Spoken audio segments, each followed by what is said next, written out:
We continue this week with how drugs impact families and even cultures. Melanie Jorgensen comments on how there is a difference on how drugs affect Indigenous and non-Indigenous families. While her son Kody talks about how drugs controlled him and how fentanyl has changed drug use.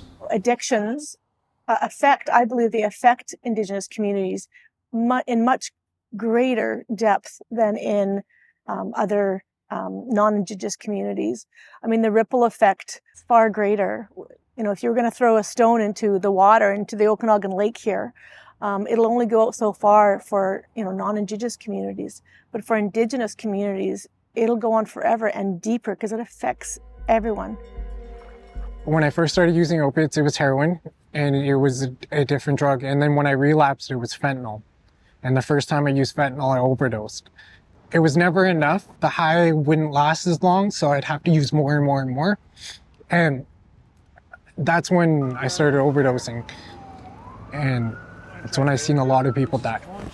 I had friends that never even used fentanyl that were using crystal meth that died from a fentanyl overdose because they were mixed. And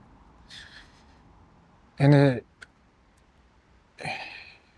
changed everything. And it's not the same as what it was. And it's a lot scarier than what it is because you never know what you're getting. And you never know how much to take. So when my son was in the throngs of his addiction, I always maintained that connection. I didn't support his addictive behaviors, but I'm hoping that he knew that I always loved him. I was always there for him.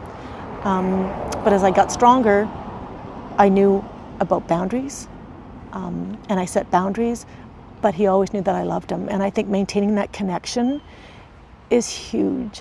It's huge. I felt that Melanie's ability to keep a relationship with her son during his drug use was quite touching.